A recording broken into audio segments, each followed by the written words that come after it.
ఇక తులారాశి. అవును. తులారాశికి సంబంధించి కూడా హెల్త్ ఇష్యూస్ వస్తాయని, హెల్త్ విషయంలో చాలా జాగ్రత్తలు వహించాలి. ఇంట్లో పెద్దవాళ్ళు ఉంటే ముఖ్యంగా జాగ్రత్తలు వహించండి అని ఇలా చాలా వస్తున్నాయి.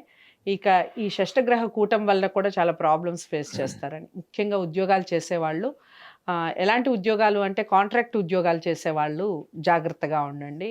వాళ్ళు ఇమ్మీడియేట్‌గా వాళ్ళు మీరు వెళ్ళిపోవచ్చు అని ఇలా చాలా వీడియోస్ మనం చూస్తూ ఉన్నాం. ఆ వీడియోస్ కాసేపు పక్కన పెడితే అసలు వాళ్ళు ఎలాంటి విషయాల్లో మార్పు తీసుకొచ్చుకోవాలి? వాళ్ళ స్వభావం ఏ విధంగా మార్చుకోవాలి? దానివల్ల వాళ్ళు ఎలాంటి సక్సెస్ సాధిస్తారు? తులారాశి వారు చెప్పండి. తులారాశి వాళ్ళకి షష్టమ భావంలో ఈ షష్టగ్రహ కూటం వచ్చింది. హ్మ్. అంటే 6వ స్థానంలో. షష్టమ భావంలో షష్టగ్రహ కూటమి. అయితే తులారాశి వాళ్ళ గురించి ఒక్క ముక్కలో చెప్తాను మీకు. హ్మ్. ఉన్న 12 రాసుల్లో ఒక గొప్ప మానవతావాది, మానవత్వం, విలువలు, స్నేహితుడికి ఉండేటువంటి గొప్ప లక్షణాలు, స్నేహితుడి కోసం ప్రాణమైనా ఇచ్చేటువంటి వాడు. హ్మ్. వాళ్ళు ముఖ్యంగా 30 ఏళ్ళు వచ్చే వరకు కూడా వాళ్ళ స్వార్థం వాళ్ళు చూసుకోకుండా కుటుంబానికి, స్నేహితులకి, సమాజానికి వాళ్ళ జీవితాన్ని త్యాగం చేసేటువంటి గొప్ప వ్యక్తులు ఒకవేళ మీరు చూడాలనుకుంటే తులారాశిలో చూడొచ్చు. ఇప్పుడు మీకు అర్థమైంది కదా! హ్మ్. ఈ 30 ఏళ్ళు వచ్చే లోపల వాళ్ళ జీవితం ఎలా అయిపోయి ఉంటది? ఈ తులారాశి వాళ్ళందరిని అసలు పట్టుకొని చక్కగా ఓ దగ్గర కూర్చోబెట్టాలని ఉన్నట్టుగా ఉంది మీరు చెప్పిన విషయం. హ్మ్. సో, తులారాశి వాళ్ళకి ఆహ్, మానవతా దృక్పథం ఎక్కువ ఉంటుందని నేను చెప్పాను కదా! అవును. ఎందుకంటే వాళ్ళలో అపారమైనటువంటి దయ ఉంటది మేడం. హ్మ్. హ్మ్. కైండ్‌నెస్. హ్మ్. ఈ దయ, జాలి ఉండడం వల్ల హైయెస్ట్ యానిమల్ లవర్స్‌ని ఒకవేళ మీరు లిస్ట్ ఏస్తే 12 రాసుల లిస్ట్ తీస్తే నేనైతే ఫస్ట్ వీళ్ళకే ఉంటదని తులారాశికేస్తారా? చెప్తా. హ్మ్. వీళ్ళ హ్మ్. Top priority. హ్మ్. సో, తులారాశి వాళ్ళకి ఇంత మంచితనము, ఇంత మంచి లక్షణాలు వాళ్ళకి అస్సలు అసూయ ఉండదు అని కూడా జ్యోతిష్ శాస్త్రంలో రాసి ఉంటుంది. హ్మ్. హ్మ్. అంటే ఉన్నా తక్కువ ఉంటుంది. అది కూడా క్షణికం, తక్కువ టైంలో ఉంటుంది. But okay. ఆడవాళ్ళకైతే సహజంగా ఉంటదని చెప్తారు కదా! హ్మ్. తులారాశి వాళ్ళు ఇన్ని గొప్ప లక్షణాలతో పాటు ఒక 2 బలహీనతలను ఎప్పుడు భుజాల మీద యేసుకొని తిరుగుతారు. ఏమిటవి? ఒకటి ఎప్పుడు కన్‌ఫ్యూజన్‌లో ఉంటారు madam. Hmm. They are always confused. And they are always emotionally dependent. మీరు వాళ్ళని కట్ చేస్తే వాళ్ళు భరించలేరు. వాళ్ళెప్పుడు గూడా ఒక గ్రూప్‌లో ఉండడానికి లేదా హ్మ్. స్నేహితులతో ఉండడానికి ఒక స్నేహితుడు లేదా ఒక స్నేహితురాలన్నా ఉండాలని కోరుకునేటువంటి లక్షణాలుంటాయి. హ్మ్.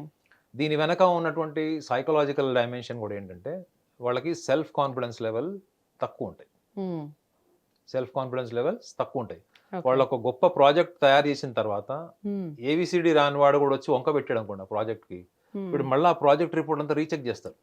హ్మ్. వాడో పనికిమాలినోడు ఎవడో వాగుతున్నాడులే అని పట్టించుకొని ముందుకెళ్ళిపోరు. హ్మ్. ఎందుకంటే, వీళ్ళకి కనిపించనటువంటి పర్ఫెక్షన్ సిండ్రోమ్ వీళ్ళని వెంటాడుతది. హ్మ్. అంటే నేనెవ్వరితో మాట పడకూడదు. హ్మ్. నన్నెవ్వరు ఎప్పుడు ఒక పర్ఫెక్ట్ విమర్శ చేసేటువంటి పరిస్థితి నేను సృష్టించను. సృష్టించుకోవడం నాకిష్టం లేదు. ఓకే. ముఖ్యంగా అమ్మాయిలైతే చాలా, చాలా, చాలా ఈ విషయంలో ముఖ్యంగా ఉద్యోగస్తులు అమ్మాయిలు. హ్మ్. ఈ లక్షణం వల్ల ఏం చేస్తదంటే మేనేజ్‌మెంట్ వీళ్ళని పిండురు బారేస్తది. ఇప్పుడు మీలో ఆ మొహమాటం వైఖరి ఉందనుకోండి మేడం. మాట హ్మ్. పడకూడదనుకున్నప్పుడు హ్మ్. మీకు ఎన్ని పనులిస్తారు? మీరు చూసుకోండి. ఈ తులారాశి ఉద్యోగస్తులు అమ్మాయిలు గాని, అబ్బాయిలు గాని వీళ్ళకి ఒక డెసిగ్నేషన్ ఇస్తారు. మీరు హ్మ్. Anchor madam. హ్మ్. మీరు తులారాశి. హ్మ్. మీ మీ రోల్ ఏంటి? You are only an anchor. Hmm. మీకు ఆ camera job, hmm. Editing job, hmm. Writing, hmm. Script ఇవన్నీ మీకు గ్రాడ్యువల్‌గా అలవాటు చేసేస్తారు. హ్మ్. కానీ మీరు అవన్నీ యాక్సెప్ట్ చేస్తూ, చేస్తూ, చేస్తూ పని చేస్తారు. హ్మ్. కానీ జీతం ఎన్ని పనులకిస్తున్నారు? ఒక్క పనికి. ఇది మీరు తులారాశి వాళ్ళని ఎలా అడగండి. హ్మ్. 10 మందిలో 10 మంది జీవితం గడుపుతుంటారు వాళ్ళు. హ్మ్. కారణం ఏంటి? మొహమాటం. హ్మ్. అర్థమైందా? వాళ్ళ పర్సనాలిటీలో బిగ్గెస్ట్ ట్రైట్ ఏందంటే hmm. They are terrible introverts. Hmm. Expressive మనసులో ఉన్న భావాల్ని ఏదో ఒక సందర్భంలో ఎక్స్‌ప్రెస్ చేస్తారు. కానీ హ్మ్. ఇటువంటి సందర్భాలొచ్చినప్పుడు నిర్మొహమాటంగా, నిర్దాక్షిణ్యంగా నేను చెయ్యను, నేను చేస్తాను అనేటువంటి ఓపెన్‌నెస్ ఉండదు వీళ్ళకి. ఓకే. ఇది షష్టగ్రహ కూటమి అన్నప్పుడు ఏమవుతుందంటే ముఖ్యంగా ఈ ఆహ్, తులారాశి వాళ్ళకి షష్టమంలో శని ఉంటాడు. జనరల్‌గా హ్మ్. షష్టమంలో గాని, భాగ్యంలో గాని, తృతీయంలో గాని శని ఉంటే మంచి ఫలితాలొస్తాయి అని చెప్తారు. హ్మ్. కానీ అట్ ద సేమ్ టైమ్ వీళ్ళు చూసుకోవాల్సింది కూడా ఏంటంటే ఈ కెరియర్ ఓరియంటేషన్‌తో పాటు వీళ్ళు ఎవరైనా బిజినెస్ లైన్‌లో ఉన్న వాళ్ళు కూడా మనం ఆలోచిస్తే, హ్మ్. వీళ్ళకి లగ్నాధిపతి అవుతాడు, రాస్యాధిపతి ఆయనే అవుతాడు. ప్లస్ అష్టమాధిపతి కూడా ఆయనే అవుతాడు. సో, జీవిత హ్మ్. భాగస్వామికి సంబంధించి గాని, హ్మ్. పెళ్ళిళ్ళకి సంబంధించి గాని, కుటుంబ పరమైనటువంటి విషయాలకు సంబంధించినవి గాని, హ్మ్. హ్మ్. వీళ్ళు ఒక్క సూచన ఏంటంటే, వీళ్ళకి ఎవరన్నా నచ్చారనుకోండి మేడం, వీళ్ళకి ఏదైనా వస్తువు నచ్చింది, ఒక డ్రెస్ నచ్చింది, లేకపోతే ఏదైనా ఒక రిలేషన్ నచ్చింది అనుకోండి, అందులో కాన్సిక్వెన్సెస్ ఏంటి అని ఆలోచించేటువంటి సున్నితత్వాన్ని వీళ్ళు కోల్పోతారు. ముఖ్యంగా ఈ షష్టగ్రహ కూటమి టైంలో కుటుంబం, మనం ఆల్రెడీ ఎంప్లాయీస్ గురించి మాట్లాడుకున్నాం. అవును. కుటుంబం ఏంటంటే కుటుంబ పరిస్థితులకి అనుగుణంగా వీళ్ళ ఆలోచనలు ఉంటాయంటే వీళ్ళు కొన్ని కొన్ని విషయాల్లో వాటిని బ్రేక్ చేసేటువంటి లక్షణాలు వీళ్ళు పెంచుకుని తర్వాత రిపెంట్ అవుతారు.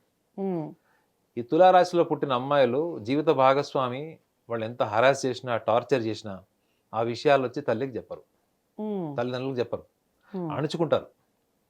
ఎందుకు?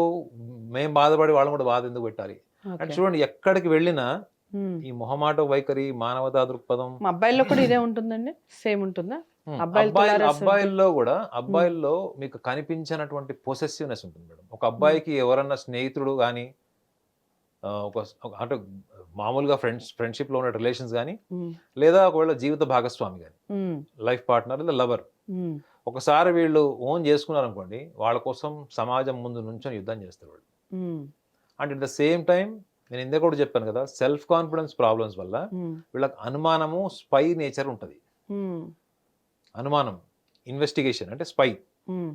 ఒకవేళ వీళ్ళకి అలాంటివి ఏమైనా రిజల్ట్స్ కనిపిస్తే కూడా వీళ్ళు కొంచెం అగ్రెసివ్గా బిహేవ్ చేసే ఛాన్స్ ఉంటుంది పార్ట్నర్తో.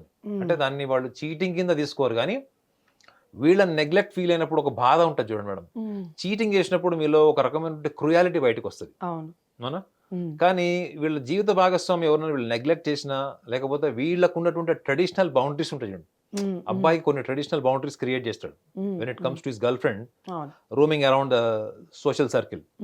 ఆ బౌండరీస్ ని వీళ్ళు ఎక్కడన్నా మిస్ చేసినా, బ్రేక్ చేసినా, వీళ్ళు ఫస్ట్ వాళ్ళ అగ్రెసివ్ బిహేవియర్ లో మీకు ఏం కనిపిస్తుంది అంటే వాళ్ళ నెగ్లెక్ట్ ఫీల్ అయినది అనేది వాళ్ళు ఎంత నరకం అనుభవించారు అన్నది మీకు కనిపిస్తుంది.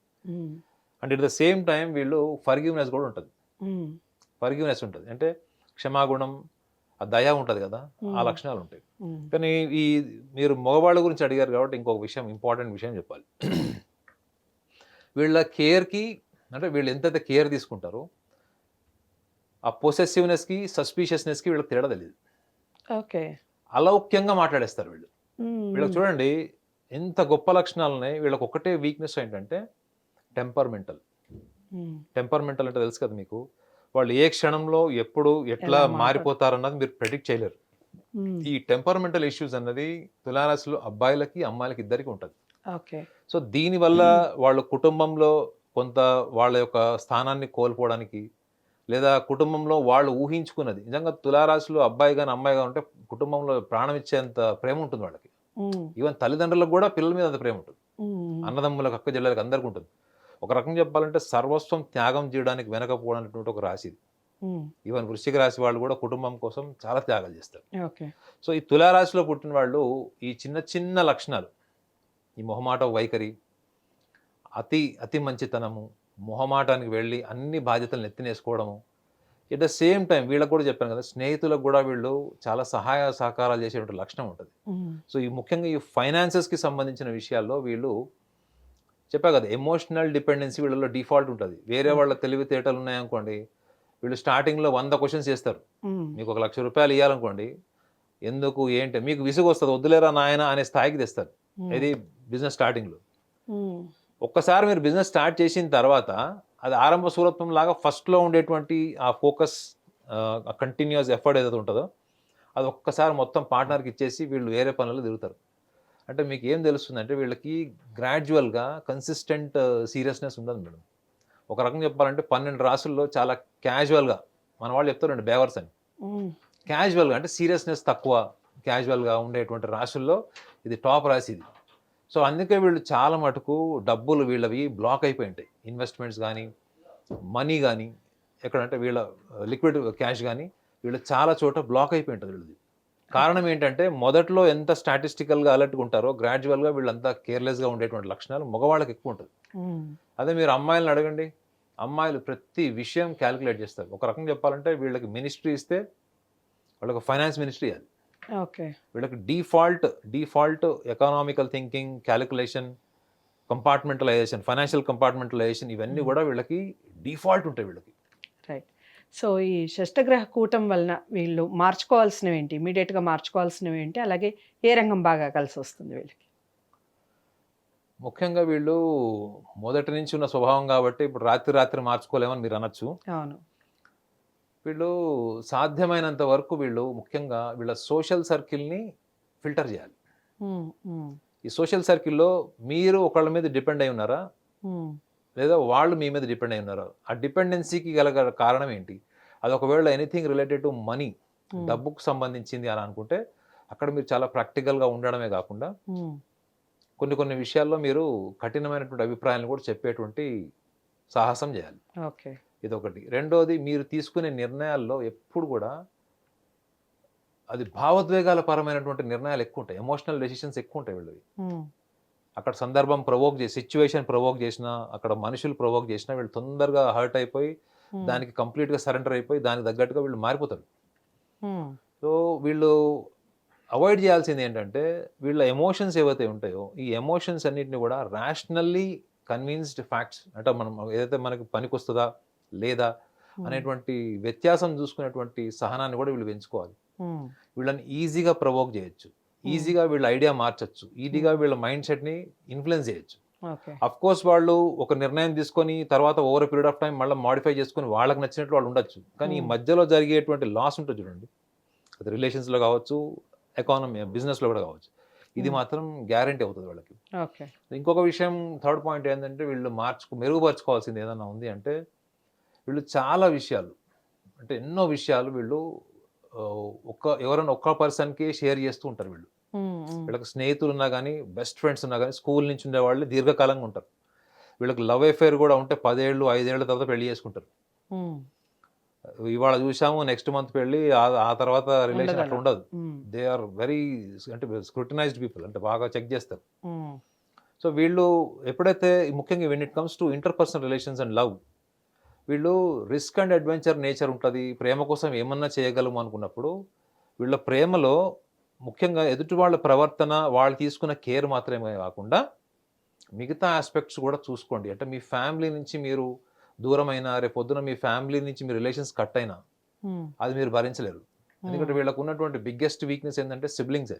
హ్మ్. అన్నదమ్ములు, అక్కచెల్లెల్ని వదిలేసి వీళ్ళు ఉండలేరు. ఒకవేళ అలాంటి పరిస్థితి వస్తే చాలా డిప్రెషన్‌లోకి పోయే ఛాన్స్ ఉంటది. హ్మ్. సో, రంగాలు ఏ రంగం కలిసొస్తుందంటారు?